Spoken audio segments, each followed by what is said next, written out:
Acara ini didukung oleh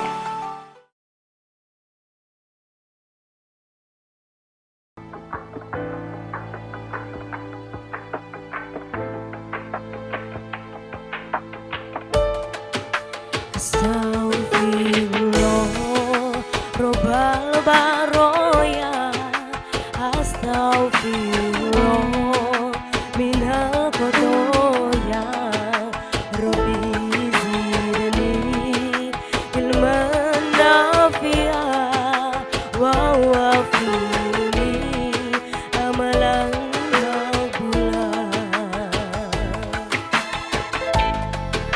Hambamu ini datang padamu, tuntunlah kami kemana pergi. Aku tersesat di jalan ini, tak tahu lagi arah kembali. Astagfirullah, Robbal Baroya. Astagfirullah, minal khotoya. Rabbi zidni ilman nafi'a wa wafini amalan maqbula.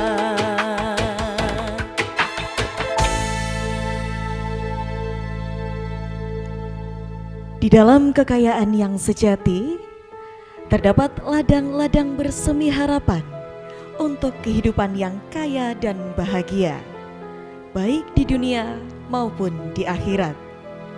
Wakaf, tonggak utama dalam filosofi keberkahan hidup, mengajarkan kita bahwa kekayaan sejati tidaklah hanya terukur dalam harta benda, tetapi juga dalam kebaikan yang kita tabur di tanah kehidupan ini. Dengan tanah terbuka dan hati yang lapang, wakaf mengajak kita untuk menyuburkan ladang-ladang amal yang akan menjadi bekal kebahagiaan kita di dunia maupun di akhirat. Dalam setiap langkah dan keputusan kita, wakaf mengingatkan bahwa kekayaan sejati adalah ketika kita mampu memberi manfaat bagi orang lain, merangkul kebahagiaan mereka sebagai bagian dari kebahagiaan kita sendiri. Assalamualaikum warahmatullahi wabarakatuh. Waalaikumsalam warahmatullahi wabarakatuh. Pemirsa, kita kembali hadir dalam acara Tabuh Maghrib Ngabuburit Asik.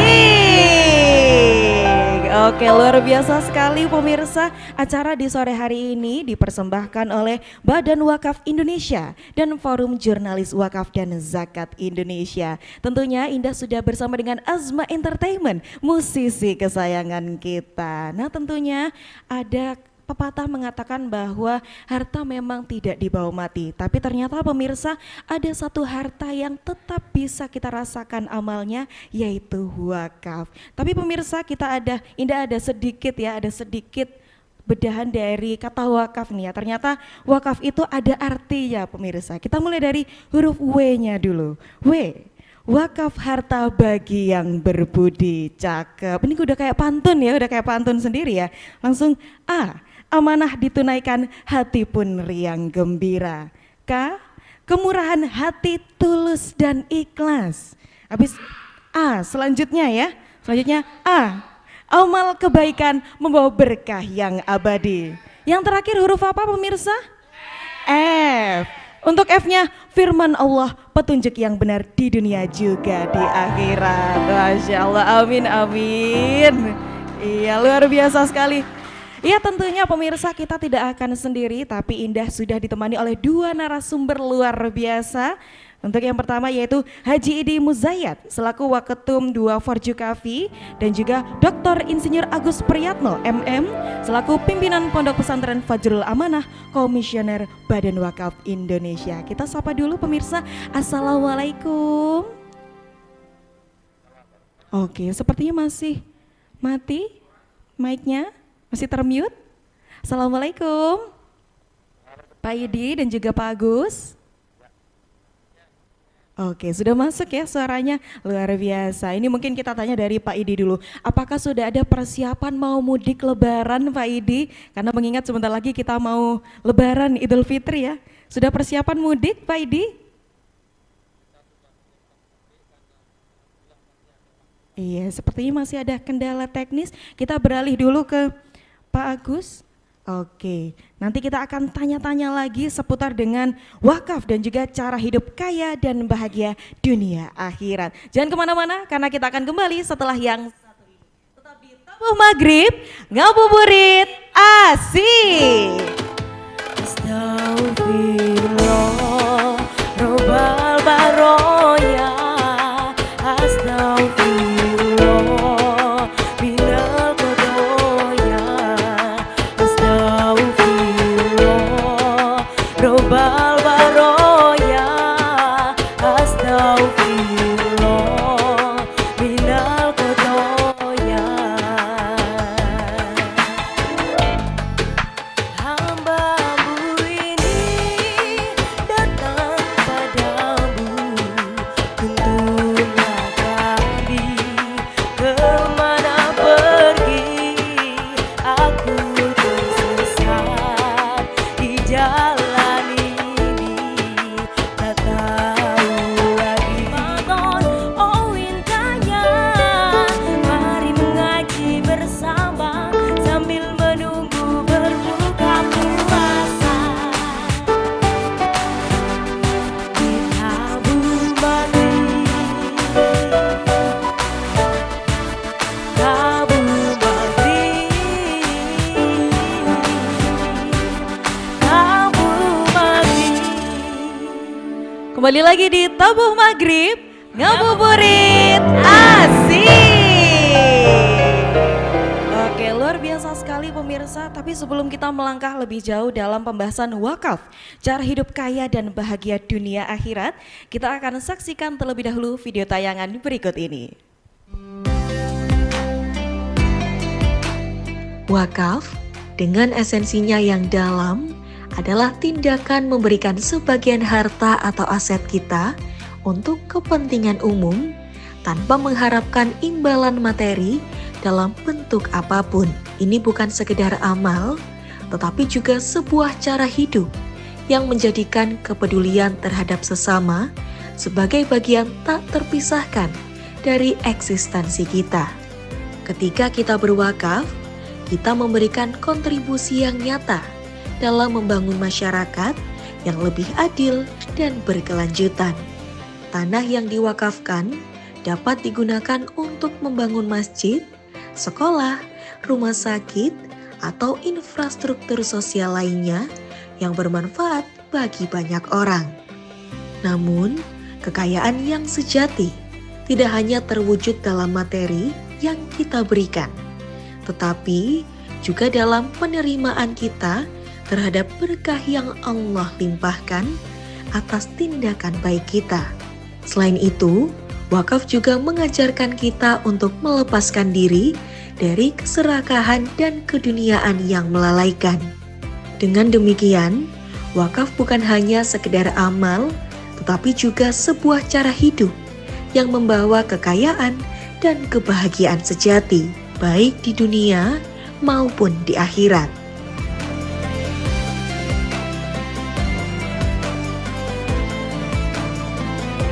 Oke, luar biasa sekali. Dari video tayangan yang sudah kita saksikan bersama-sama, ternyata kita sadar, ternyata ada wakaf ini bisa menjadi amal jariah yang menjadikan bahagia hidup di dunia dan juga di akhirat. Luar biasa. Mungkin kita langsung bertanya-tanya kepada narasumber di sore hari ini. Sudah ada Pak Idi dan juga Pak Muzayat. Mungkin kita dari Pak Idi terlebih dahulu ya. Untuk Pak Idi, bagaimana peran wakaf ini kira-kira bisa menjadikan amal jariah yang bisa membuat kita itu hidup bahagia di dunia maupun di akhirat? Karena kan bisa dibilang kita wakafnya hanya di dunia, tapi mengapa amal jariahnya ini tetap mengalir hingga kita nanti sampai ke akhirat nanti? Silakan Pak Idi.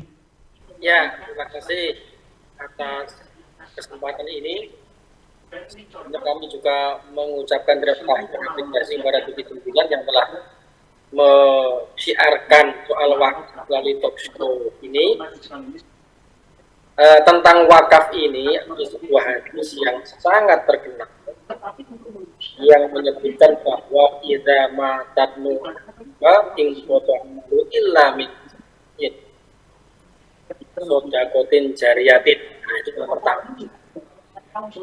Nah, yang dimaksud dengan sodakoh dari itu sebenarnya kecondongannya ya wakaf, karena dia adalah sedekah atau pemberian satu amal ibadah yang memang jariah, dari pahalanya itu mengalir sampai nanti ketika untuk itu ini adalah kesempatan yang berbahagia ya. Terus ini adalah sudah masuk 10 hari terakhir bulan Ramadan, sudah masuk pada fase itkul final, jadi dibebaskan dari api neraka. Ini kesempatan bagi setiap kita. Ini memang nasihat untuk kita sendiri sebenarnya ya. Jangan sampai kita tidak beramal yang baik, dan amal yang terbaik adalah wakaf. Dan untuk diketahui ya, mungkin sebagian kita ini juga masih belum ngeh gitu ya. Yang dimaksud wakaf itu jangan diartikan hanya kalau kita punya tanah. Jadi nunggu punya tanah dulu baru wakaf, itu kurang tepat, bahkan keliru gitu ya. Tunggu punya uang banyak dulu, punya harta benda wakaf, harta banyak dulu baru wakaf, itu keliru. Sekarang ini sudah ada beberapa model wakaf-wakaf kontemporer. Misalnya wakaf uang, ya.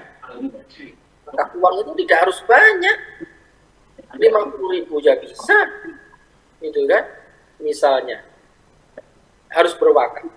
Nah, kami memang ini forum terbaik kita mengajak kepada semua, ayo berwakaf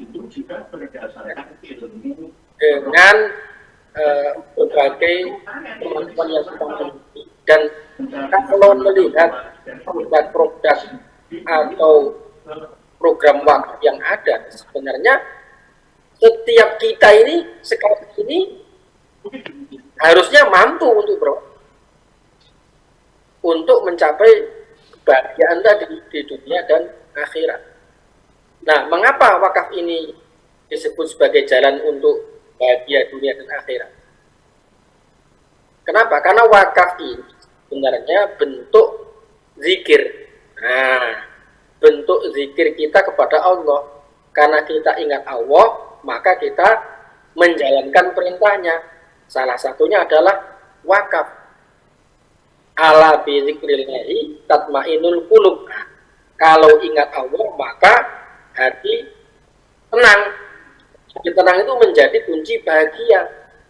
Nah, salah satu untuk menjadi hati tenang dan kunci bahagia, kita beramal.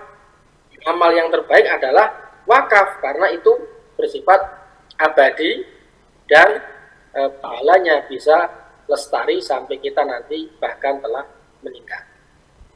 Demikian, Mbak. Wah, berarti kita sebagai pemirsa di rumah juga ini jangan sampai melewatkan amal terbaik, yaitu dalam berwakaf. Tapi Pak Agus, ya kita beralih kepada Pak Agus, saya mau curhat dan mungkin pemirsa di rumah juga ada yang merasakan keresahan hati yang sama seperti saya. Kalau misalnya kita masih belum mencapai dalam titik kekayaan tertentu, untuk kebutuhan sehari-hari mungkin masih dirasa masih pas-pasan, belum ada harta yang lebih atau banyak sekali. Bagaimana cara kita memotivasi diri sendiri supaya tetap semangat untuk berwakaf? Silakan Pak Agus. Iya, Mbak Indah dan para pemirsa sekalian, bahwa Islam itu diturunkan sebagai rahmatan lil alamin, ya, jadi rahmat untuk kita semua, dan semua ajaran-ajaran yang ada di dalam Islam itu juga memberikan kerahmatan, ya, kepada alam semesta. Ya, jadi semua yang diajarkan Islam itu sangat sangat memungkinkan ataupun bisa dilaksanakan oleh semua kaum muslimin, termasuk dalam hal ini adalah wakaf. Ya, yang sering salah di dalam persepsi kita ya karena soal edukasi atau soal literasi atau sosialisasi adalah bahwa berwakaf itu menunggu kaya, maka yang bisa berwakaf itu para sultan, ya orang-orang yang istilahnya yang tajir, yang punya harta banyak, itu kan kesannya seperti itu. Yang kedua, wakaf itu nanti menunggu tua, gitu loh. Ya kalau umurnya sampai tua, kan tidak ada yang menjamin umur itu sampai tua. Ya, kemudian juga wakaf itu nanti bisa menunggu ikhlas, harus menunggu sampai kita bisa melatih jadi orang ikhlas. Ya, padahal ikhlas itu berproses. Ya, tidak ada orang yang bisa memastikan bahwa apa yang dilakukan itu sudah benar-benar ikhlas atau tidak. Nah, kembali kepada wakaf, apakah harus menunggu kaya? Itu sebetulnya di dalam hal pengertian tentang wakaf, wakaf itu kan sebetulnya harta yang kita berikan sebagian, ya, hanya sebagian saja. Anfiku mimma rozaqnakum. Itu kata surat Al-Munafikun ayat yang ke-10 mengatakan anfiku mimma rozaqnakum. Infakkan, sedekahkan, wakafkan dari sebagian saja harta yang kamu miliki. Ini adalah namanya harta tabarruk. Nah, harta-harta yang kita miliki sebagian kita sedekahkan. Dan kemanfaatannya kalau di dalam zakat, infak, sedekah itu kan langsung konsumtif, ya langsung dipakai, berikan fakir miskin langsung dipakai oleh mereka.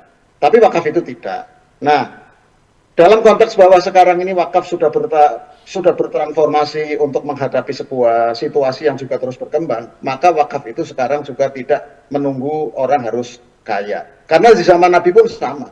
Para sahabat itu ada sebuah hadis yang mengatakan bahwa yang namanya sahabat Nabi semuanya berwakaf, ya. Kenapa? Karena memang pada saat itu mereka pun menyadari bahwa yang namanya ajaran Islam wakaf itu pasti untuk semuanya. Nah, dalam konteks zaman sekarang ini semakin dipermudah. Ya, wakaf itu dipermudah. Jadi wakaf itu bisa di kalangan para Gen Z atau milenial, ya dengan uang 10.000 kita sudah bisa berwakaf, ya melalui platform-platform digital. Jadi kalau sekarang wakaf itu mudah dan murah. Ya, kalau dulu gambarannya wakaf itu yang pertama adalah susah karena harus ketemu dengan DKM masjid atau yang kedua dengan KUA. Kemudian wakaf itu mahal karena menunggu tadi jadi sultan atau jadi tajir. Nah, sekarang tidak perlu. Sudah dengan gadget kita bisa buka dengan dengan platform digital dengan sekian banyak ya agregator yang ada di Indonesia ini kita sudah bisa berwakaf dengan mudah. Ya lewat gadget, yang kedua dengan uang 10.000 atau 20.000 sudah jadi harta wakaf. Dan oleh para nadir, oleh para pengelola wakaf ini kemudian wakafnya itu diolah, diproduktifkan. Hasilnya ya akan disalurkan ke tempat-tempat yang memang memerlukan, ya bisa untuk kegiatan pendidikan, kegiatan kesehatan, membangkitkan ekonomi terutama kepada masyarakat yang kategorinya masih ekonomi lemah atau untuk urusan sosial. Jadi sekarang sudah lebih mudah dan wakaf menjadi lebih bermanfaat karena apa? Sudah dikelola dengan profesional.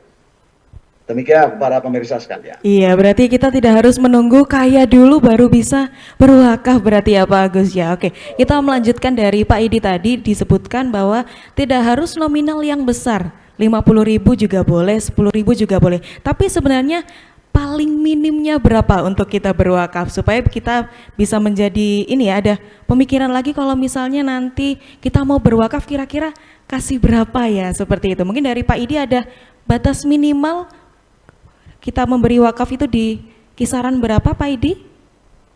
Ya, sebenarnya tidak ada batasan minimal ya.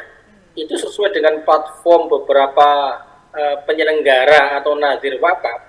Itu kalau wakaf uang itu ya tadi disebut 10.000 pun bisa begitu. Nah, sekarang begini, ini informasi penting buat umat ya, buat masyarakat.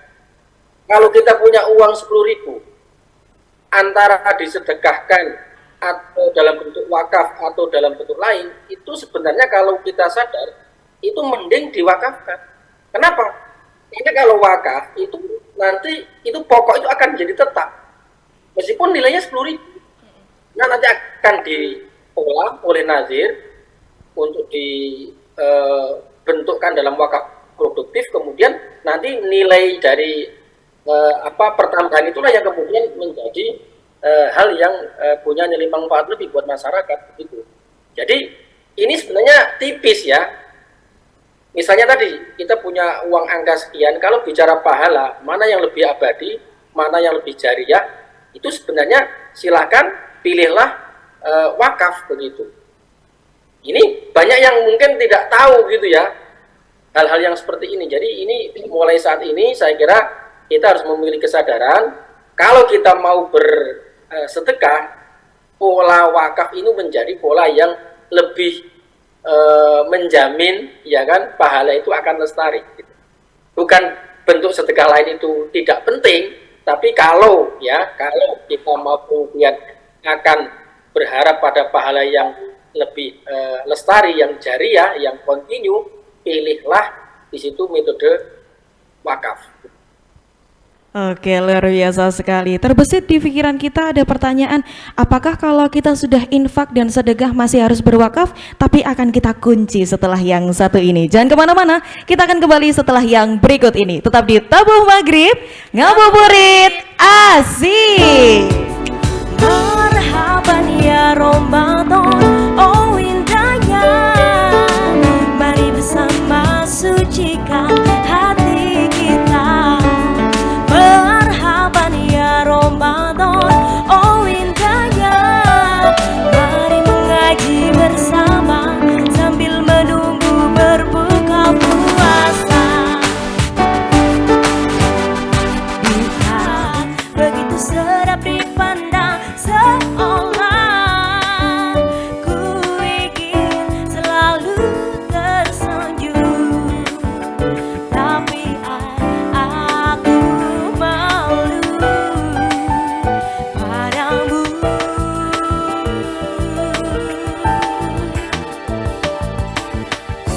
Aku malu, aku malu, aku malu,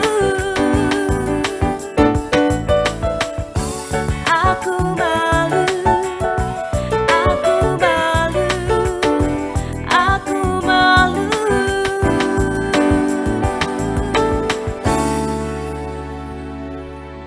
Masih di Tabuh Maghrib, ngabuburit asik. Masya Allah, tabarakallah. Masih semangat sekali ya pemirsa menjelang lebaran ini. Dan tentunya untuk pemirsa yang ingin bertanya ataupun bergabung bersama kami via telepon, bisa langsung hubungi nomor 0881 496 9796 atau nomor yang ada di bawah ini. Oke pemirsa, tadi kita sudah menyimpan satu pertanyaan, apakah kalau kita sudah berinfak, sudah bersodakoh, apakah kita masih tetap perlu menunaikan wakaf? Mungkin dari Pak Agus bisa memberikan penjelasannya kepada pemirsa, silakan. Iya, jadi para pemirsa sekalian, di dalam urusan tabaruk ya atau sedekah itu semuanya dinamakan sedekah. Ya, jadi di dalam sedekah itu ada zakat, infak, sedekah, dan ada yang namanya wakaf. Ya, dan di dalam hal tata kelolanya atau government-nya itu biasanya zakat, infak, sedekah itu di dalam satu lembaga, kemudian wakaf lembaga lain. Ya. Dan bedanya apa? Kalau zakat, infak, sedekah itu kalau zakat itu wajib, sudah pasti karena memang ada haulnya. Ya, tetapi kalau infak sedekah itu adalah infak sedekah itu adalah harta, sebagian harta yang kita berikan, ya, tapi sifatnya sukarela dari sebagian yang kita miliki. Ya, tetapi zakat, infak, sedekah ini kita kenal dengan istilah adalah sebagai consumptive expenditure. Jadi bisa langsung digunakan. Ya, jadi harta sedekah itu langsung digunakan, disalurkan kepada para asnaf, ya, pada orang-orang yang memang memerlukan. Tetapi wakaf berbeda. Jadi wakaf itu ya merupakan tabaruk, ya, harta yang kita sedekahkan, tetapi harta tadi tidak boleh habis. Ini dinamakan dengan capital expenditure. Jadi tidak boleh dihabiskan. Pokoknya tidak boleh habis, yang boleh diambil adalah manfaatnya. Nah, karena itu maka para pemirsa sekalian, wakaf itu bisa berupa aset seperti aset properti yang tidak bergerak, tanah yang sudah biasa kita kenal, ada bangunan, ada pohon, ya, tetapi ada juga yang sifatnya bergerak, dia menjadi instrumen ekonomi modern, ada saham, ada deposito, ya, kemudian ada juga logam mulia dan lain sebagainya. Nah, terkait dengan wakaf ini maka yang penting bagi kita adalah bahwa ketika kita akan mewakafkan dari harta kita, kita sadar betul bahwa harta yang kita wakafkan itu yang pertama akan memberikan impact, akan memberikan dampak yang positif kepada masyarakat secara umur panjang ya. Karena apa? Memang harta pokoknya sama sekali tidak boleh dihabiskan. Ya, hanya diproduktifkan, nanti hasilnya baru kita salurkan. Nah, untuk itu maka para pemirsa sekalian, orang yang sadar ya atau orang yang cerdas itu adalah orang yang punya pandangan visioner jauh ke depan. Ya, melihat segala sesuatu itu jauh ke depan. Dan bagi orang yang cerdas, ya dalam bersedekah, maka dia adalah orang yang visioner, melihatnya jauh ke depan. Ya, harta sama-sama kita lepas. Kalau yang sifatnya zakat, infak, sedekah itu langsung habis, langsung bisa diserap oleh masyarakat, tapi wakaf tidak. Wakaf ini pokoknya dijaga. Sekarang bahasa undang-undangnya adalah dalam Undang-Undang Nomor 41 dikatakan wakaf ini bukan hanya dijaga, tetapi dikembangkan, dikelola sebaik-baiknya. Kemudian manfaatnya disalurkan kepada masyarakat. Nah, wakafnya abadi dia, pahalanya mengalir terus. Orangnya sudah tidak ada, ya wakafnya diinvestasikan, ya itu manfaat dari investasi, keuntungan dari investasi tadi akan terus mengalir. Dan itulah namanya pahala jariah. Berarti kalau kita tarik jawabannya, kita mendapatkan jawaban itu kalau kita sudah berzakat, sudah berinfak, ataupun sudah bersodakoh, tetap bisa berwakaf berarti Pak Agus ya? Tetap bisa berwakaf, luar biasa. Kalau kita masuk ke dalam dunia teknologi, pemberitaan media, pasti kita tidak asing ya dengan tokoh-tokoh yang sudah aktif melakukan wakaf sejak dulu. Mungkin dari Pak Idi ada tokoh-tokoh atau mungkin ada lembaga atau bahkan komunitas yang sudah aktif berwakaf sejak dulu. Silakan Pak Idi. Ya, kalau berkaca pada zaman Nabi ya, itu ada beberapa sahabat yang sudah berpraktek wakaf, misalnya sahabat Utsman, ya kan, bin Affan, yang memang sangat terkenal. Beliau itu memang filantropinya dunia Islam pada zaman dulu gitu ya, tokoh filantropi. Kemudian ada sahabat Umar dan Umar bin Khattab gitu ya, dan sahabat-sahabat yang lain. Nah, termasuk ya kalau bicara tokoh-tokoh kontemporer juga sebenarnya juga banyak yang melakukan wakaf itu. Nah, kalau di Indonesia ini sebenarnya memang sekarang ini sudah banyak lembaga-lembaga nazir wakaf yang sangat berkompeten dan bisa dipercaya untuk mengelola harta benda wakaf, termasuk wakaf uang. Nah, untuk itu sebenarnya kami mengajak kepada masyarakat, ini tanpa harus menyebut lembaga tertentu ya, sebenarnya sekarang ini melalui berbagai platform yang ada, itu sudah banyak kita bisa temukan ladang-ladang atau lembaga-lembaga yang bisa menjadi ladang untuk kita beramal melalui wakaf ini. Sekarang misalnya kita di handphone kita ini ya, kalau kita searching gitu kan melalui Google atau platform lain, itu kita sudah bisa temukan berbagai bentuk wakaf yang sangat beragam. Misalnya wakaf untuk pendidikan, wakaf untuk Al-Quran, wakaf sumur, ya kan? Wakaf dalam bentuk misalnya bahkan untuk usaha produktif, perkebunan, ya, dan sebagainya. Untuk itu sebenarnya saat ini tidak ada alasan lagi untuk masyarakat, untuk kita semua untuk tidak berwakaf. Nah, tadi kalau ada pertanyaan dan dijawab oleh Pak Agus, setelah kita berzakat, betul zakat wajib, infak sedekahnya itu juga sunat, tapi sunat muakkad. Nah, yang lebih muakkad lagi ini memang ya wakaf ini. Jadi apakah kalau sudah zakat, infak, sedekah kemudian tidak perlu wakaf? Nah, kalau kami memang menyarankan tetap harus berwakaf, karena wakaf ini tadi pahalanya itu lebih akan lestari, akan mengalir terus, beda dengan sedekah yang lain begitu. Jadi tetap, menurut saya tetap harus berwakaf.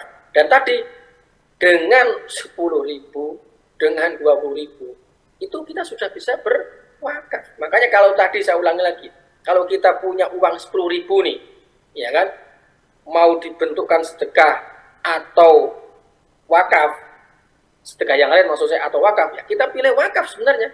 Karena dengan wakaf itu uang 10.000 itu akan menjadi tetap pokoknya itu. Karena nanti akan dikelola oleh nazir bersama kemudian wakaf-wakaf yang lain kan. 10.000 itu kan kalau kita sendiri, tapi kalau semua masyarakat misalnya 10.000, kemudian terkumpul 100 miliar misalnya, kemudian diwakafkan dalam usaha produktif, kemudian manfaatnya itulah yang kemudian diambil untuk kemaslahatan masyarakat, maka nilai 10.000 itu menjadi wakaf kita yang pahalanya tetap akan mengalir ke kita, meskipun hanya nilainya 10.000. Demikian, Pak. Oke, luar biasa sekali. Berarti dalam berbagai pilihan ibadah, dalam menunaikan uang kita, mengeluarkan sebagian harta kita, wakaf bisa menjadi prioritas ya untuk saat ini. Tapi ini ada juga permasalahan ya, kalau di zaman sekarang itu dikit-dikit upload di media sosial, dikit-dikit upload di story. Nah, bagaimana pandangan dari Pak Agus dengan orang-orang yang sudah wakaf misalnya Pak, tapi di-upload di story? Kira-kira tetap sah atau ada pengurangan dari keabsahannya atau bagaimana Pak Agus? Iya, kembali kepada ajaran agama kita tentang ketika kita berbuat baik kepada orang atau kita beribadah kepada Allah, itu tentu yang paling tepat itu adalah merahasiakan, yang paling tepat. Tetapi kembali bahwa apabila niatnya ada untuk syiar, memotivasi orang, menginspirasi orang, ya maka dipersilakan. Seperti yang dilakukan oleh para nadir, kemudian juga termasuk BWI, Forjukavi, dibuatlah konten-konten yang menceritakan tentang orang yang berwakaf. Itu sebetulnya niatnya bukan untuk ria, ya, tetapi adalah memberikan inspirasi. Ini loh ada amalan-amalan yang ini tabungan buat kamu jangka panjang loh. Ini amalannya orang cerdas. Ya, jadi menurut saya memang dalam kehidupan ini kita memang harus cerdas dalam segala hal, termasuk untuk bisa masuk surga. Cara kita adalah cara cerdas. Jadi ada cara cerdas masuk surga dalam hal berbagi harta, melakukan tabaruk adalah dengan wakaf. Ya, jadi kepada para pemirsa sekalian, kembali kepada niatan kita. Ya, insya Allah kalau niatnya menginspirasi kepada orang, ya, memberikan motivasi kepada orang, silahkan itu lakukan. Barangkali dengan ada informasi ini, dengan ada konten ini, orang yang tadi tidak tahu menjadi tahu dia. Setelah dia tahu, kemudian dia akan beramal. Nah, setelah dia beramal, tahapan selanjutnya dia pun akan mensiarkan kepada yang lain, ayo loh, kita berlomba-lomba nih. Kan kita masuk surga tidak sendirian. Kita harus mengajak pada orang lain, berjamaah, ya, tidak ego. Karena covering surga oleh Allah Subhanahu wa taala dimiliki sangat luas, masa kita mau sendirian di sana? Kita ajak orang lain dengan melakukan amalan-amalan yang terbaik, yang cerdas. Dalam hal ini termasuk amal yang terbaik, yang tercerdas dalam hal ini adalah dengan menggunakan instrumen wakaf ini. Iya, berarti tidak ada yang tahu isi hati manusia, tapi selama niat kita baik, insya Allah nanti kembalinya juga baik. Oke pemirsa, kita masih akan terus membahas wakaf dan juga cara hidup kaya dan bahagia dunia akhirat. Kita akan kembali setelah yang satu ini. Tetap di Tabuh Maghrib, ngabuburit asik. Marhaban ya Ramadan, oh indahnya. Mari bersama sucikan hati kita. Marhaban ya Ramadan, oh indahnya. Mari mengaji bersama sambil menunggu berbuka puasa. Kita mencintaimu, atau bolehkan aku sekedar sayang padamu?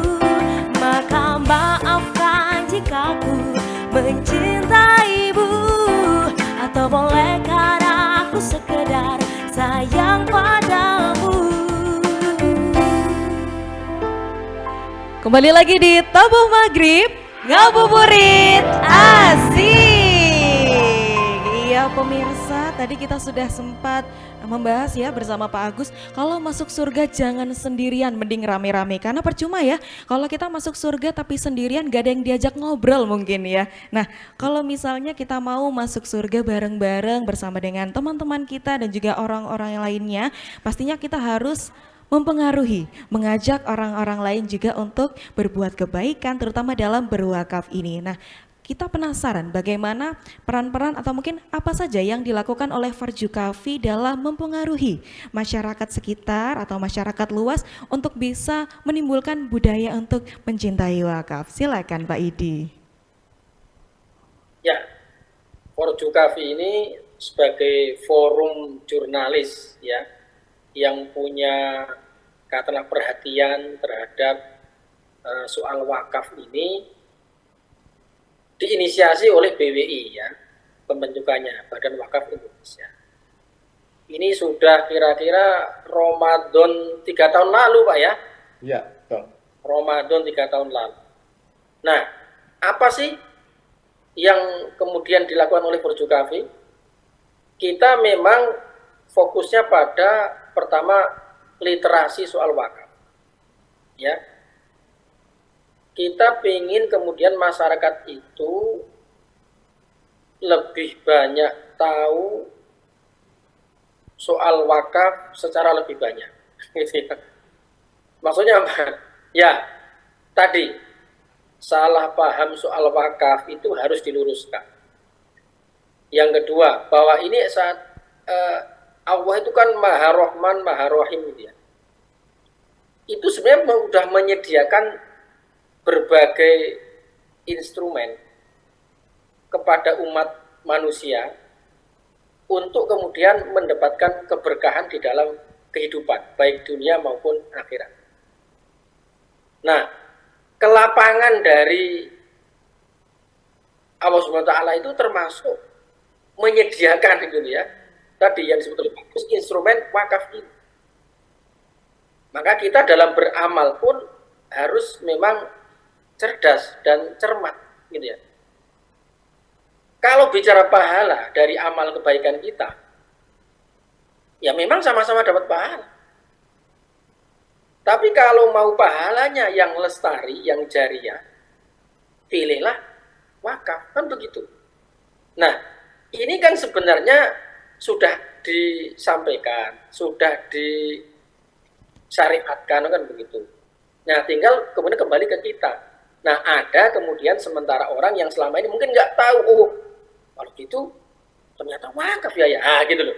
Nah, kita kemudian Farjukafi tentu menggandeng dari berbagai elemen masyarakat lain melakukan literasi dan edukasi soal wakaf agar masyarakat kemudian setelah tahu ya, tahu soal wakaf, tahu yang utuh maksudnya, kemudian kenal ya, setelah kenal maka kemudian sayang kan gitu.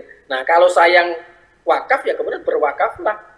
Nah, memang termasuk sebenarnya ini perlu kita sampaikan juga di kalangan jurnalis sendiri, itu sebenarnya pemahaman soal wakaf ini sebelum kemudian diajak oleh BWI itu juga masih memiliki pemahaman yang kurang utuh.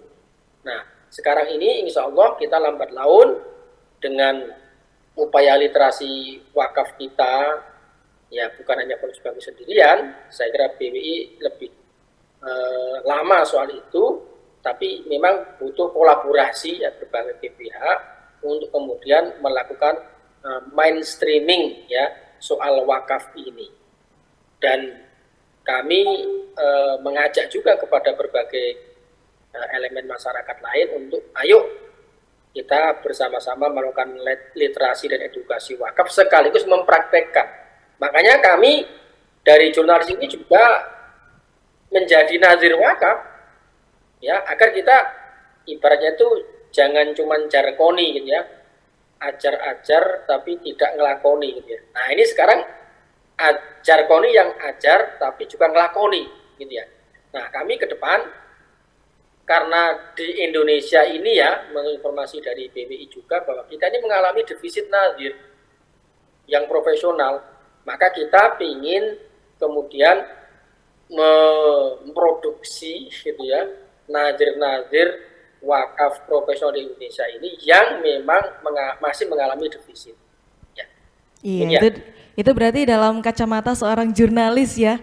Karena Farjukafi. Kalau misalnya kita berbicara di BWI, Badan Wakaf Indonesia, kira-kira langkah-langkah konkret apa yang sudah dilakukan sampai sejauh ini atau mungkin ada program khusus selama Ramadan ini untuk meningkatkan partisipasi wakaf dari masyarakat? Silakan Pak Agus. Iya, jadi dalam konteks wakaf ini maka karena BWI adalah lembaga negara yang independen, yang bertanggung jawab untuk menjaga, ya, kemudian juga mengelola dan mengembangkan harta wakaf, maka tentu kita yang pertama adalah melakukan literasi, karena memang literasi kita tentang wakaf sangat rendah, ya. Jadi itu yang kita sadari, dan memang pertumbuhan wakaf di Indonesia termasuk lambat dibandingkan dengan negara tetangga kita seperti Singapura ataupun Malaysia. Maka yang harus kita lakukan, terutama di dunia perwakafan ini, adalah membangun ekosistem, ya, ekosistem. Jadi yang pertama adalah tentang aturan-aturan atau regulasinya, ya, kita persiapkan. Kemudian yang kedua, setelah itu adalah melakukan komunikasi dengan berbagai macam pihak yang punya kepentingan atau ada stakeholder yang berkaitan dengan wakaf, maka dengan berbagai macam instansi, ya, termasuk instansi negara, ada Bank Indonesia, ada Kementerian Agama, ada Kementerian Keuangan, ada ATR BPN, semuanya kita lakukan komunikasi sebagai bagian dari ekosistem wakaf. Kemudian yang lain adalah kita mau membangun para nadir yang profesional. Karena selama ini masalah wakaf itu adalah kenapa tidak berkembang. Wakaf ini hanya teronggok, ya, teronggok ini hanya terpojok di masjid-masjid, pesantren ataupun di makam. Ya, tidak bergerak. Jadi asetnya itu 99% aset wakaf itu tidak bergerak. Padahal kalau digerakkan potensial. Makanya yang kita selalu dengungkan, kalau masjid punya tanah katakanlah 3.000 meter, jangan dihabiskan semua untuk bangun masjid. Ya, 1.000 meter bangun masjid, 1.000 meternya untuk membangun parkiran, yang 1.000 meternya bangun tempat usaha. Ya, apakah mau jadi gedung serbaguna atau dibikin pertokoan, silakan. Ya, apakah nanti tidak menyalahi fikihnya? Oh tidak. Kita tidak mengganggu masjidnya, tetapi aset yang kita punya itu diproduktifkan. Sehingga nantinya para pengelola masjid ini tidak kesulitan membayar listrik, membayar perbaikan masjid, membayar marbot, membayar para penceramah atau menggaji para penceramah, tidak kesulitan. Selama ini sama, di hampir semua masjid di Indonesia, itu antara uang masuk, ya, dari hasil infak sedekah itu selalu tidak mencukupi untuk menutup biaya operasional. Nah, satu-satunya jalan apa? Wakaf, instrumennya laksanakan dengan wakaf. Gitu loh. Nah, ini adalah ekosistem, dan salah satu hal yang penting dalam peningkatan literasi ini, kami mengajak kepada forum jurnalis ini. Nah, kenapa? Karena forum jurnalis ini adalah corong di masyarakat. Ya, mereka berbicara satu kali, bicara yang membaca itu sudah ribuan, ratusan ribu. Ya, apalagi ada medsos sekarang. Ya, semua orang sudah pegang. Kalau dulu orang nonton televisi satu TV untuk bersepuluh, tapi kan ada di ruang tamu. Ketika dia keluar ruang tamu, dia tidak dapat akses itu. Nah, tetapi sekarang lewat media online, dia kemana saja, mau di rumah, di kendaraan, di pasar, di toko, dia bisa akses. Dia bisa membuka informasi tentang perwakafan. Ini pentingnya Forjukafi. Jadi Forjukafi ini adalah merupakan mitra dari Badan Wakaf untuk mensiarkan tentang kegiatan-kegiatan wakaf yang ada di seluruh Indonesia. Dan alhamdulillah dalam 2 tahun terakhir ini sudah ada sekitar 450 nadir profesional yang terdaftar di BWI, dan mereka dididik dulu. Mereka dididik, kita berikan lemdiklat. Ikut pelatihan, habis itu kita asesmen, ya, setelah mereka lulus asesmen baru mereka akan mengajukan izin untuk menjadi nadir profesional. Itulah cara kita supaya wakaf itu betul-betul bukan hanya pelang namanya saja yang ada di pelang-pelang di masjid, di kuburan atau di madrasah, tetapi wakaf betul-betul bergerak dan manfaatnya dirasakan oleh masyarakat kita semua. Begitu para pemirsa sekalian. Oke, luar biasa sekali. Ternyata sudah banyak sekali ya itikat-itikat atau ikhtiar yang sudah dilakukan oleh BWI dan juga Forjukafi. Pastinya kalau kita mengusahakan sesuatu, kita ingin ada dampak yang kembali kepada kita. Nah, berbicara dari media sosial lagi atau pemberitaan media massanya, kira-kira sudah ada dampak-dampak signifikan yang bisa kita rasakan untuk menarik dari partisipasi masyarakat ini dalam berwakaf, mungkin Pak Idi? Ya, memang ini proses yang tidak bisa instan, tapi kami merasakan begitu ya. Ada feedback yang luar biasa dari masyarakat terkait bahwa apa yang kita lakukan ini semakin lama semakin masif begitu dan mendapat respon yang baik. Ya, terbukti misalnya bahwa misalnya ada kegiatan-kegiatan yang menyangkut wakaf, ini sekarang lebih banyak masyarakat yang tahu dan kemudian terlibat. Ya misalnya, ini contoh yang misalnya terkait dengan bentuk wakaf kontemporer ya, yaitu CWLS. CWLS ini adalah Cash Wakaf Link Suku.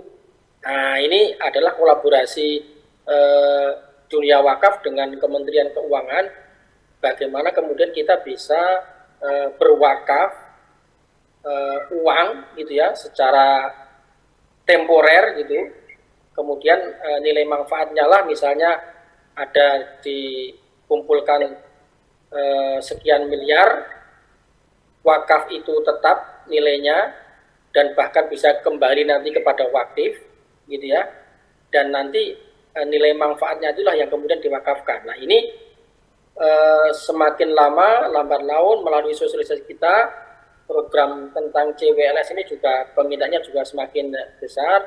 Insya Allah ke depan juga semoga bisa masif lagi. Dan bentuk-bentuk wakaf lain yang juga sekarang ini bisa sudah diakses langsung oleh masyarakat, itu sudah lebih diketahui oleh masyarakat dan partisipasi masyarakat juga sudah semakin tinggi. Demikian, Pak. Wah, berarti sudah banyak sekali ya pilihan dalam kita berwakaf, mulai dari lembaganya, jenis-jenis wakafnya sendiri juga beragam sekali. Tidak hanya wakaf tanah tapi juga ada wakaf uang atau CWLS. Nah, berbicara terkait dengan seberapa besar sebenarnya potensi wakaf yang ada di masyarakat Indonesia ini. Mungkin dari Pak Agus bisa memberikan penjelasannya? Ya, jadi kalau hitung-hitungan potensi wakaf yang ada di Indonesia itu sebetulnya kalau berdasarkan dengan penghasilan setiap keluarga di Indonesia itu, menurut angka yang di BPS, itu kan kalau warga kita kira-kira sekitar 270 juta atau yang muslimnya itu 240 juta, maka dengan 2,5% saja dari penghasilan mereka diwakafkan, ya, maka kalau kita ambil tidak usah besar-besar, katakanlah dari sekian banyak cukup 25% saja orang yang mau berwakaf, maka bisa terkumpul wakaf potensial itu kira-kira sekitar 180 triliun, ya, dan itu cukup ya untuk membangun jalan tol dari Jakarta sampai ke Bojonegoro, ya, berbasis wakaf. Apalagi untuk membangun gedung-gedung apartemen dan sebagainya, maka sungguh kalau ini bisa digerakkan dengan baik, maka akan bisa memberikan impact secara ekonomi baik kepada masyarakat ataupun kepada negara. Ya, namun sayangnya sekali lagi karena memang literasi dari masyarakat tentang wakaf masih sangat rendah, jadi belum sebegitu membanggakan kepada kita sekalian. Tapi kita tidak boleh pesimis, kita tetap lakukan berbagai macam upaya ya supaya wakaf ini betul-betul menjadi salah satu pilar ya yang akan memberikan kontribusi dalam pembangunan umat, yang kedua pembangunan bangsa ini. Para pemirsa sekalian, memang kenapa saya sampaikan bahwa wakaf di kita ini sangat terlambat. Di negara-negara lain, di negara tetangga kita, Singapura itu kan Muslim minoritas, ya, tetapi di sana sudah terbangun ya kompleks-kompleks properti yang berbasis wakaf. Ya, kita mengenal di sana ada yang namanya Ben Colon apartemen. Jadi itu adalah tadinya masjid, kemudian dibangun tower-tower, dan itu kemudian dikomersilkan.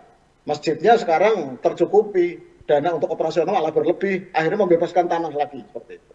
Kemudian di Pinang, Malaysia sama, mereka membangun pusat-pusat bisnis yang ada di daerah Pinang, ya. Kemudian itu sama berbasis masjid, dibikinlah tower-tower. Sekarang dana hasil dari wakaf itu sudah merembes kemana-mana. Nah, ini adalah merupakan suatu upaya bagaimana sekali lagi menjadikan wakaf itu sebagai instrumen, ya, pilar pembangunan ekonomi, terutama berbasis kepada tabaruk atau sedekah ini. Dan wakaflah yang sebetulnya paling berperan penting. Kenapa? Tower-tower itu nggak akan kemana-mana. Ya, itu akan terus memberikan kemanfaatan, disewakan, pasar, rumah sakit, kebun kelapa sawit, ya. Bahkan terakhir yang sangat membanggakan kita sekarang sudah masuk ke sektor kehutanan. Jadi di beberapa daerah sekarang sudah berwakaf hutan.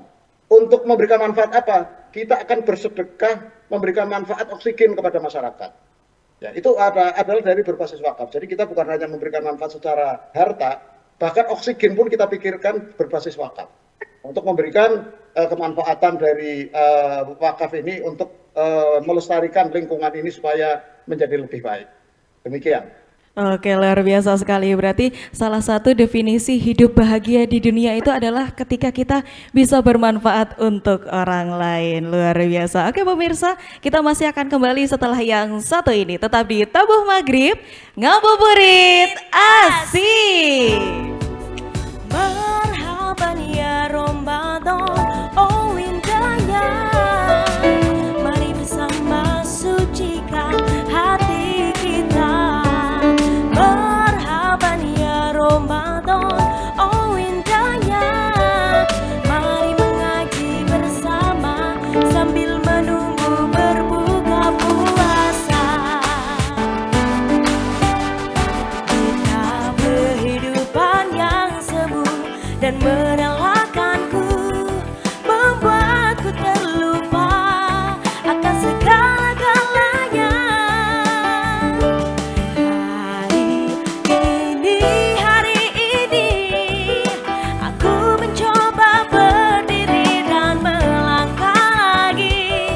Bila esok sinar mentari pagi kan bersinar lagi, aku kan menuju cita-cita yang pasti.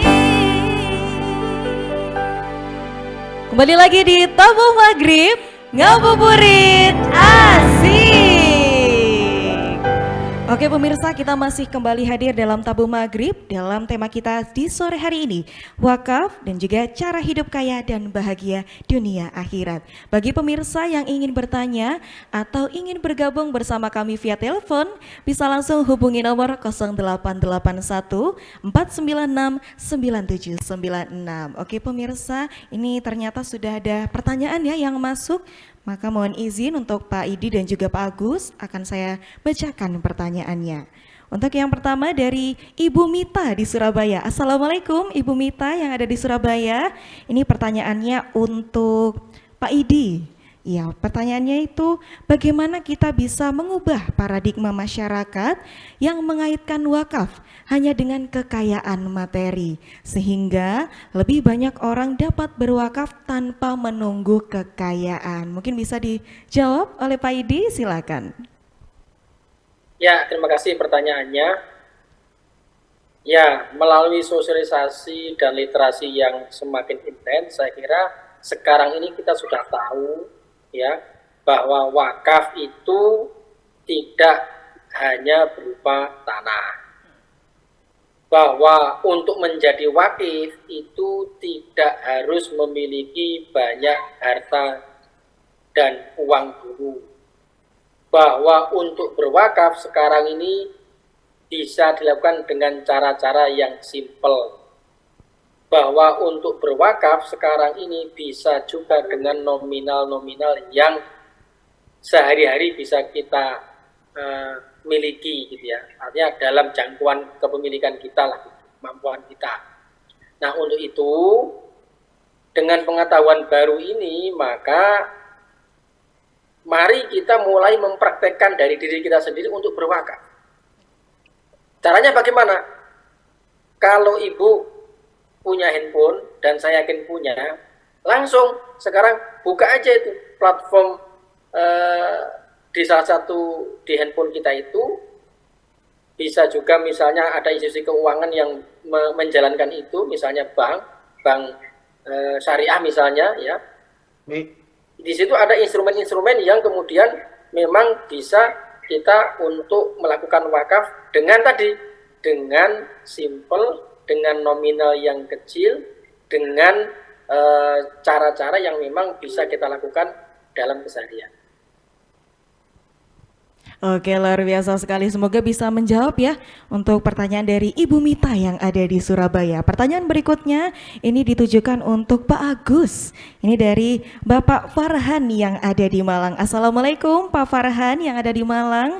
Pertanyaannya, apa saja prinsip-prinsip yang harus dipahami dalam melaksanakan wakaf untuk memperoleh keberkahan dalam hidup? Mungkin bisa dijawab Pak Agus? Iya Pak Agus, silakan. Ataukah masih menunggu? Iya, sepertinya ini masih menunggu ya, kita masih ada gangguan sedikit karena memang pertanyaan terkait dengan prinsip-prinsip ini perlu waktu ya untuk menjawabnya supaya nanti tidak keliru, apalagi berbicara soal prinsip ini tidak bisa asal ya pemirsa, maka dari itu kita masih menunggu ini Pak Agus, sepertinya masih terkendala dengan sinyal. Kita beralih dulu kepada Pak Idi, mungkin bisa membantu sedikit ya terkait dengan prinsip-prinsip apa saja kalau misalnya kita mau berwakaf. Ya, saya kira kalau kita mau berwakaf, maka pertama yang harus muncul dari kita adalah niat dulu. Niat untuk berwakaf yang memang baik begitu ya. Nah, niatnya harus lurus gitu ya, juga tulus begitu ya. Kalau kemudian parameter ikhlas tadi ya itu nanti soal minallah begitu. Tapi yang penting ada niat untuk berwakaf dulu, gitu ya. Nah, terus kalau kemudian kita akan berwakaf uang misalnya, tentu kita harus memilih nazir wakaf yang memang sudah terdaftar, begitu. Ini untuk mengukur tingkat keamanahan dari nazir wakaf. Jadi kita harus memilih. Nah, sekarang ini sudah banyak ya lembaga-lembaga nazir, termasuk nazir wakaf uang juga, yang memang sudah terdaftar dan bisa mengelola wakaf itu untuk kegiatan produktif yang memiliki nilai manfaat bagi masyarakat. Iya, berarti sudah banyak sekali ya lembaga saat ini, tidak hanya satu, bahkan sudah banyak sekali pilihan-pilihan kalau misalnya kita mau berwakaf. Nah ini ternyata Masya Allah untuk Pak Agus sudah bergabung kembali bersama kami. Mungkin bisa dilanjutkan juga dengan Pak Agus terkait dengan prinsip-prinsip yang harus dipahami oleh masyarakat ketika ingin berwakaf. Silakan Pak Agus. Ya, para pemirsa sekalian, jadi yang pertama adalah kalau rukun wakaf itu yang pertama ada harta benda wakafnya. Ya, maka harta benda wakaf itu tidak boleh bermasalah. Ya, jadi artinya memang itu hak milik yang sudah jelas terlindungi secara legal. Ya, itu adalah harta benda. Ada yang nama setelah harta benda wakaf itu ada yang kedua adalah adanya ijab kabul. Ya, jadi nanti penyerahan dari wakif ini kepada nadir yang memang akan mengelola harta benda wakaf itu sendiri. Ya, jadi terjadi ijab kabul bahwa itu memang akan diwakafkan. Apakah sifatnya abadi atau kontemporer itu harus dituliskan. Ya, kemudian ada yang namanya wakif. Ya, wakif itu adalah orang yang berwakaf. Ya, jadi orang yang berwakaf itu tidak boleh mewakafkan seluruh hartanya. Ya, jadi kalau di dalam fikih kita dikenal bahwa diwakafkan silahkan, ya sepertiga saja, makanya sebagian, sebagian saja, tidak usah keseluruhan, ya untuk diwakafkan. Nah, kemudian rukun yang keempat adalah mauquf alaih. Ya, ada pihak penerima manfaat, ya ada pihak penerima manfaat yang memang nanti akan menerima manfaat dari wakaf itu. Ya, apakah nanti lembaga-lembaga pendidikan atau lembaga sosial atau masyarakat yang ekonominya tidak baik, ya, yang bisa mereka berobat secara gratis, ya, atau para usahawan atau para entrepreneur yang kurang modal. Nah, ini dimanfaatkan. Dan hebatnya wakaf itu kemanfaatannya bisa tidak hanya untuk kaum muslim saja, ya, untuk non muslim bisa kita manfaatkan, ya, karena Islam itu rahmatan lil alamin, maka wakaf itu pun bagian dari itu. Jadi bisa manfaatnya juga kepada orang yang non-muslim, seperti yang terkena bencana alam dan lain sebagainya, bisa kita bantu dari pemanfaatan harta benda wakaf. Itu para pemirsa sekalian. Oke, luar biasa sekali. Semoga bisa menjawab ya untuk pertanyaan dari Pak Farhan yang ada di Malang. Ternyata untuk Pak Gus dan juga Pak Idi, kita masih ada satu pertanyaan lagi dari para pemirsa. Ini dari Pak Hashemi dari Jombang. Assalamualaikum Pak Hashemi. Ini untuk pertanyaannya adalah apa saja kontribusi nyata wakaf dalam membangun kesejahteraan sosial dan infrastruktur bagi masyarakat yang dilakukan oleh individu-individu yang mungkin tidak dilihat sebagai orang kaya. Nah, ini kita sudah menjadi permasalahan kita dari awal ya, kalau misalnya wakaf itu harus nunggu kaya, ternyata itu persepsi yang salah, pemanaan yang salah. Mungkin dari Pak Agus bisa memberikan jawabannya terlebih dahulu, silakan Pak Agus. Ya, Iya, Pak Agus, apakah masih tersambung? Ya, Oke. ya baik. Ya, ini kelihatannya ada gangguan sinyal ini, kurang kurang jelas. Gimana, Mbak Indah? Jelas suaranya? Sudah jelas sekali sekarang. Oke, baik. Jadi yang bisa dilakukan oleh masyarakat kalau dia bisa berwakaf yang dekat dengan lingkungan sekitar, silahkan. Itu kan adalah lingkungan terdekat yang dia bisa bersedekah. Apabila kepingin berwakaf untuk yang sifatnya lebih luas kemanfaatannya, ya silahkan berhubungan dengan nadir-nadir lewat platform. Kemudian bagaimana kontribusinya wakaf ini terhadap pertumbuhan ataupun terhadap istilahnya adalah kemaslahatan masyarakat atau umat. Nah, untuk saat ini wakaf terutama yang digerakkan oleh para nadir profesional sudah masuk ke berbagai macam sektor. Sampai ada rumah sakit, ada SPBU, ya, ada juga pasar, di Jogja hotel, ya, kelapa sawit ada di Sumatera beberapa. Kemudian juga ada di Jakarta malah untuk tempat pengelolaan limbah sampah, itu basisnya juga wakaf. Nah, kalau infrastruktur, maka memang di Indonesia memang belum seperti yang kita harapkan bersama. Tetapi untuk pembangunan-pembangunan yang sifatnya seperti tadi saya sebutkan, untuk memberikan kemanfaatan secara sosial atau pendidikan kepada masyarakat sudah berjalan. Tapi ke depan sudah dalam pembicaraan kemarin di bulan Ramadan bahwa memang wakaf akan masuk ke sektor-sektor yang sifatnya infrastruktur, ya, seperti pembangunan pelabuhan atau pembangunan jalan tol, ya. Bahkan lebih dari itu mungkin bisa untuk berkontribusi bangun bandara seperti yang ada di negara-negara Timur Tengah. Mereka sudah masuk ke pembangunan infrastruktur. Tapi kita karena problemnya adalah belum adanya nadir-nadir yang memang memiliki kompetensi yang tinggi dalam hal ini. Ini kan bisnis yang high risk dan memerlukan orang-orang yang kompetensinya tinggi, maka kita sedang melangkah ke sana. Mudah-mudahan dengan semakin banyaknya masyarakat, terutama masyarakat yang berpendidikan ke atas dan para profesional, semakin sadar bahwa wakaf ini sangat berguna dan manfaatnya sangat jangka panjang, maka akan semakin banyak orang-orang yang memiliki kompetensi yang tinggi dalam bidang apapun nanti akan menggerakkan wakaf bersama-sama. Demikian para pemirsa sekalian. Oke, ternyata sudah banyak sekali ya langkah-langkah nyata yang sudah ada di sekitar kita. Tapi kadang kita tidak sadar ternyata itu adalah dari wakaf. Oke, terkait dengan tadi sudah dikatakan kalau misalnya potensi wakaf yang ada di Indonesia ini mencapai kira-kira 180 triliun. Begitu ya Pak Agus ya? Nah, kalau misalnya dari segi media, kalau kita berbicara dari media, dari Forum Jurnalis Wakaf Indonesia, kira-kira kalau potensi dari jurnalis ini dioptimalkan, kira-kira seberapa besar dampak yang akan diterima atau feedback yang bisa diterima oleh masyarakat terkait dengan wakaf ini? Silakan Pak Idi.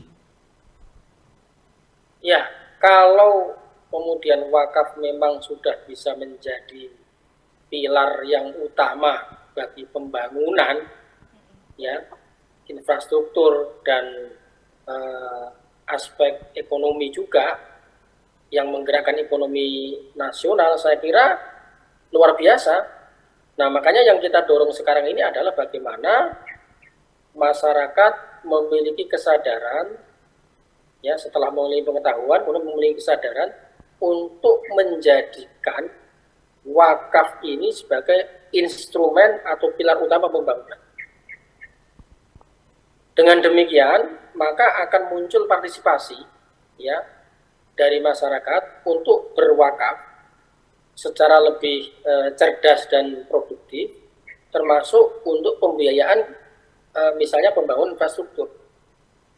Nah, misalnya kalau kita berkaca pada negara-negara lain tadi, ya, disebutkan oleh Pak Agus juga bahwa Malaysia, Singapura itu sudah cukup lumayan, dan kita memang masih di belakang negara-negara yang tetangga dekat itu. Nah, untuk itu karena mayoritas kita adalah masyarakat muslim, dan sebenarnya dengan paradigma baru wakaf tadi, setiap masyarakat muslim kita ini sebenarnya mampu, ya, asal mau, ya, untuk berwakaf, maka sebenarnya potensi yang sangat tinggi tadi itu bisa diraih. bisa dicapai. Nah, kemudian negara, saya kira pemerintah sekarang ini kan sudah mulai dan memiliki komitmen, saya kira, untuk bagaimana menjadikan wakaf ini sebagai instrumen pembangunan. Nah, salah satunya tadi yang kita sebut di awal adalah misalnya CWLS ya, Cash Wakaf Link Sukuk, yang itu adalah merupakan bentuk wakaf masyarakat yang kemudian nanti bahkan ini dijamin oleh negara. Kemudian wakaf uang yang terkumpul itu kemudian disalurkan untuk hal-hal yang bersifat produktif. Nah, misalnya kalau angkanya tidak terlalu besar, maka bisa dibagi kepada misalnya modal-modal UMKM atau model-model untuk permodalan dari misalnya pengembangan pertanian, gitu ya. Tapi kalau itu skalanya besar, yang tadi disebut adalah triliunan, maka itu bisa nanti diarahkan untuk pembangunan infrastruktur.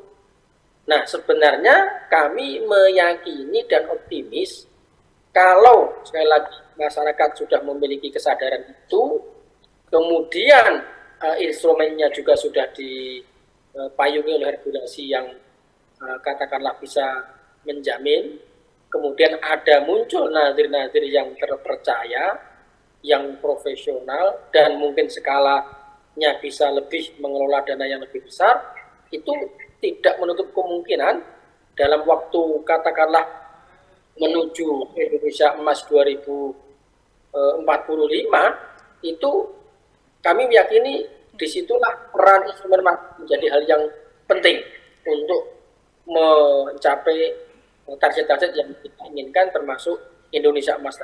Wah, ternyata luar biasa sekali ya. Tidak hanya manusia yang bisa produktif, tapi wakaf juga bisa produktif saat ini. Pemirsa, kita masih akan kembali setelah yang satu ini. Tetap di Tabuh Maghrib, ngabuburit asik. Marhaban ya Ramadan, oh indahnya, mari bersama sucikan hati kita. Marhaban ya Ramadan, oh indahnya, mari mengaji bersama sambil menunggu berbuka puasa. Kita Ramadan, oh indahnya, mari mengaji bersama sambil menunggu berbuka puasa. Kita Maghrib, Rabu Maghrib, Rabu Maghrib. Tabuh Maghrib, ngabuburit asik. Ya pemirsa, kita masih bersama dengan Pak Idi dan juga Pak Agus di sini. Kita sudah membahas seputar wakaf dan juga cara hidup kaya dan bahagia dunia akhirat. Melihat banyaknya potensi ya dari wakaf ini begitu besar sekali kalau kita optimalkan dengan baik. Apakah dari BWI, Badan Wakaf Indonesia, atau mungkin dari Pak Agus sendiri ada pandangan ke depan ini akan menggandeng lembaga pemerintahan atau mungkin ada usulan-usulan bahwa wakaf ini akan lebih diprioritaskan di Indonesia? Silakan Pak Agus. Ya, jadi melihat besarnya potensi wakaf yang ada di Indonesia, maka memang BWI melakukan berbagai macam upaya atau langkah.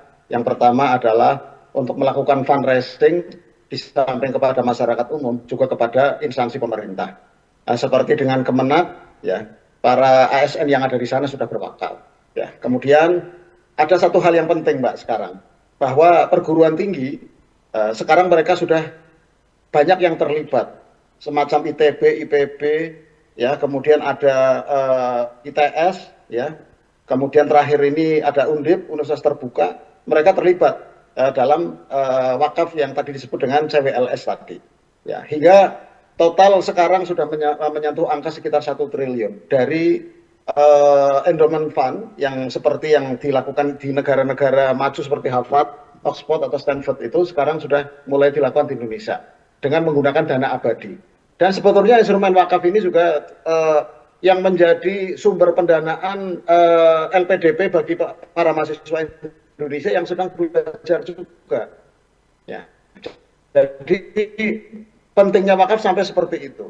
Jadi karena wakaf ini adalah memiliki manfaat yang sangat besar, maka sekarang perguruan tinggi pun sudah mulai terlibat dengan wakaf ini untuk nantinya setelah sukuk tadi, CWLS tadi, kemudian nanti manfaatnya akan dikembalikan untuk membangun laboratorium, membiayai mahasiswa yang bermasalah dalam hal ekonomi, kemudian juga meningkatkan kesejahteraan para dosen yang ada di lingkungan perguruan tinggi tersebut, ya, sehingga akhirnya manfaat dari wakaf ini dirasakan oleh masyarakat. Nah, ke depan Badan Wakaf Indonesia sedang mencoba untuk terus melakukan kerjasama atau pendekatan dengan BUMN, ya, supaya nanti BUMN ini juga bisa terlibat aktif di dalam berwakaf, ya, karena kaitannya nanti bisa saling take and give, ya. BUMN nanti bisa berwakaf kepada BWI, kemudian nanti dari BWI akan memberikan kemanfaatan kepada BUMN tadi supaya mereka juga nantinya bisa mendapatkan manfaat dari wakaf yang sudah diinvestasikan di dalam CWLS tadi itu. Nah, bentuknya seperti apa? Mungkin nanti BUMN bisa memanfaatkan dengan dana CSR dan sebagainya yang nanti akan digunakan untuk peningkatan kesejahteraan para karyawannya dan juga untuk memberikan terutama barangkali nanti arahnya bisa menjadi menambah dana pensiun atau bisa juga untuk mendorong kepada mitra-mitranya BUMN juga supaya bisa menjadi lebih maju. Ya, jadi seperti itu yang sekarang kita lakukan. Yang jelas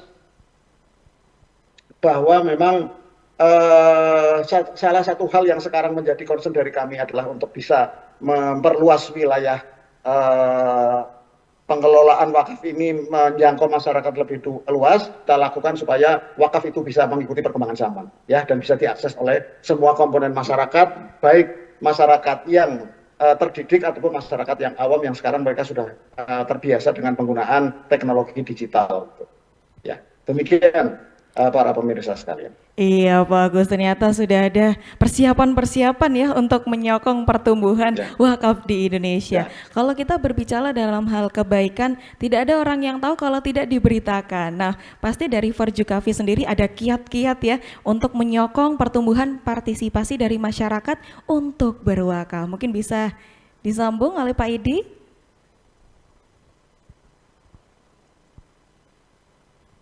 Iya, Pak Idi, apakah masih termute mic-nya? Sorry. Oke, silakan Pak Idi. Beberapa hal telah kita lakukan dan tentu nanti akan terus kita lakukan semakin intens ke depan terkait dengan literasi dan sosialisasi wakaf. Ya. Pertama, bahwa kita akan semakin mengajak kalangan jurnalis secara lebih luas untuk bergabung di Forjukavi. Saat ini ada sekitar 60 jurnalis dari media mainstream, juga media online gitu ya, yang sudah bergabung di Forjukavi. Dan nanti ke depan kita ingin mengembangkan kepengurusan Forjukavi ini ke tingkat daerah, gitu ya, termasuk saya kira Jawa Timur begitu dan beberapa daerah lain. Agar apa? Agar semakin banyak jurnalis dan media yang bergerak bersama di dalam literasi dan sosialisasi wakaf. Nah, yang kedua, kami juga tadi yang sudah juga saya sebut di awal, kita ingin memberdayakan jurnalis ini ke depan juga sekaligus sebagai nazir. Kenapa demikian? Ini pengalaman bahwa biasanya jurnalis itu karena terlalu asik dengan dunianya, karena itu memang profesi yang biasanya dari hati, itu kadang-kadang terlena, gitu ya. Terlena, bahkan terlena dengan nasib dirinya. Tahu-tahu tua, dan tahu-tahu nggak punya apa-apa. Nah, dengan jurnalis menjadi nazir wakaf produktif terutama, itu kita sekaligus membekali kalangan jurnalis itu untuk menghadapi atau melampaui kehidupan kesehariannya, termasuk menyambut masa tua ataupun masa pensiun. Dengan apa? Dengan menjadi nazir. Karena kalau sudah bisa menjadi nazir yang tersertifikasi, itu dia juga nanti bisa ikut mengelola tadi bahkan bisnis atau proyek-proyek yang itu berbasis wakaf. Nah, yang ketiga, kita akan memasifkan konten-konten ya di media yang bisa diakses oleh masyarakat tentang paradigma baru wakaf ini, tentang bagaimana bahwa kita harus mulai memiliki kesadaran berwakaf saat ini juga, gitu ya, dengan kemampuan yang ada tanpa harus menunggu memiliki sesuatu yang itu menurut paradigma lama harus kaya dengan parameter tertentu. Karena tema kali ini wakaf cara hidup kaya dan bahagia dunia akhirat, itu maksudnya seperti itu, bahwa justru kalau kita berwakaf maka kita sudah menjadi kaya. Jangan berwakaf nunggu kaya. Kalau kita sudah berwakaf, maka kita insya Allah akan bahagia dunia dan akhirat. Di dunia kita akan merasa tenang karena tadi wakaf itu bagian dari zikrullah. Di akhirat kita akan merasa bahagia karena pahalanya akan terus mengalir. Sekali lagi, ayo berwakaflah sekarang juga. Demikian. Masya Allah, tabarakallah, luar biasa sekali. Terima kasih banyak untuk Pak Idi dan juga Pak Agus yang sudah berbagi wawasan kepada pemirsa yang ada di rumah, spesial di sore hari ini dalam tema kita wakaf dan juga cara hidup kaya dan bahagia dunia akhirat. Semoga Pak Agus dan Pak Idi kita bisa bertemu lagi di lain kesempatan, insya Allah. Oke, pemirsa, terima kasih juga kami ucapkan sudah menonton kami ya di sore hari ini. Kita akan kembali hadir di esok hari pukul 15.30 waktu Indonesia Barat. Tentunya jangan lupa ikuti program Ramadan Mulia lainnya di TV 9 Nusantara. Ada podcast Kilatan Turut setiap jam sahur yang membincangkan kitab-kitab karya warisan ulama Nusantara. Ada ngaji puasa atau ngaji pasanan dari pesantren-pesantren di Nusantara setiap habis tarawih. Juga sesaat lagi hingga azan maghrib, Anda bisa menyaksikan berbagai tayangan menarik di layar kaca TV 9 Nusantara. Bagi Anda Gen Z, muda-mudi Indonesia, bisa ikuti live Instagram obrolan jelang berbuka puasa. Dengan Ramadan mulia, mari menjernihkan jiwa meraih makfirah. Saya Indah Kumaydi mewakili segenap kru yang bertugas mengucapkan terima kasih.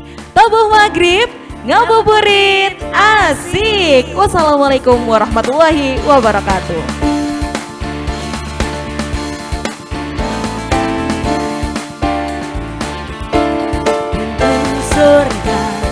Pintu surga, di mana engkau berada, bagaimana caranya kita memasukinya. Pintu surga, betapa rindunya kami menemukan jalanmu. Susah